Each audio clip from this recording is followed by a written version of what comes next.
With a limited supply of e-bikes on campus, students are hesitant to trade in the gas pedal for the bike pedal. In June 2023, B-Cycle began installing e-bike docking stations around Santa Cruz and on the UCSC campus as part of a partnership with TAPS and the city of Santa Cruz. Now, students must weigh the benefits and drawbacks of signing up for UCSC's new e-bike share program.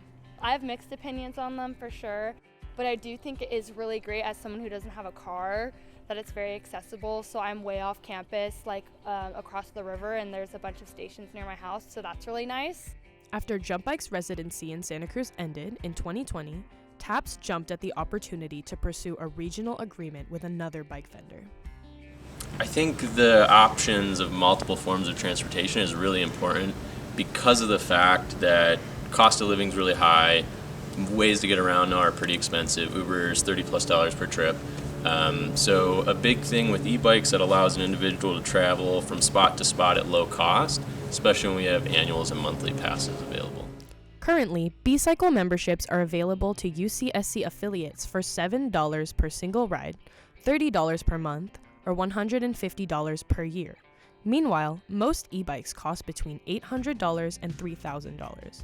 UCSC affiliates can check out e-bikes by logging onto the B-Cycle app and purchasing single ride, monthly, or annual passes. However, the rollout of B-Cycle bikes has not been without some issues.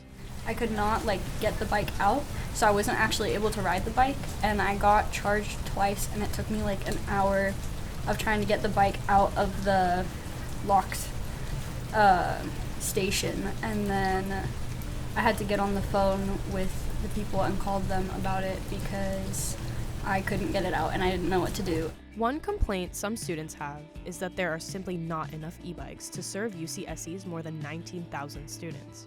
Currently, there are 28 B-Cycle stations and 157 bikes on campus.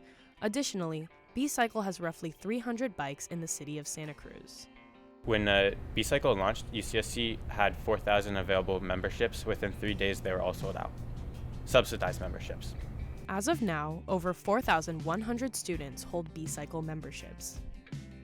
So basically one issue I have about is how available the bikes actually are, because every time I open the app, I'm over here and I see just 0 in the Merrill station, and if I zoom farther out into the UCSC campus, a lot of them are actually surrounded by 0 bikes. So it's actually not that uncommon for you to have no bikes available, and if you're lucky, you'll find one. Each dock is inspected at least once every 30 days, and when batteries get low, B-Cycle employees are dispatched to replace them. However, because there's no way to track individual e-bikes, bikes that aren't returned to their docking stations can end up stranded. That's kind of a big issue with e-bikes being my ride to school. Is a lot of times, all the ones that are at the station near my house or just on my way to get home are dead. So I just ride them as a regular bike without the motor. So I would say it's pretty often that they have low battery. The use these get is pretty insane. UCSC affiliates account for approximately 1,500 rides a day, and that's just UCSC affiliates. And there are not 1,500 bikes. There are less than that. So obviously, bikes are going to get not treated right, and there are going to be maintenance problems with the bikes. So we do anywhere from 1,200 to 1,500 rides per day, which roughly at 18 hours of operation, granting we're open 24/7, is about 1 rental per minute. In the first 5 years of the contract between B-Cycle, UCSC, and the city of Santa Cruz, B-Cycle has the option to expand to up to 2,000 bikes region-wide. So goals now, our program's a regional program, so we have 6 jurisdictions we work with: UCSC, City of Santa Cruz, the county, Capitola, Cabrillo College, and then Watsonville. So ideally we have the whole county live by the end of next year. It just is usually quicker to take my bike because so many people go use the bus. So I definitely see it as an alternative.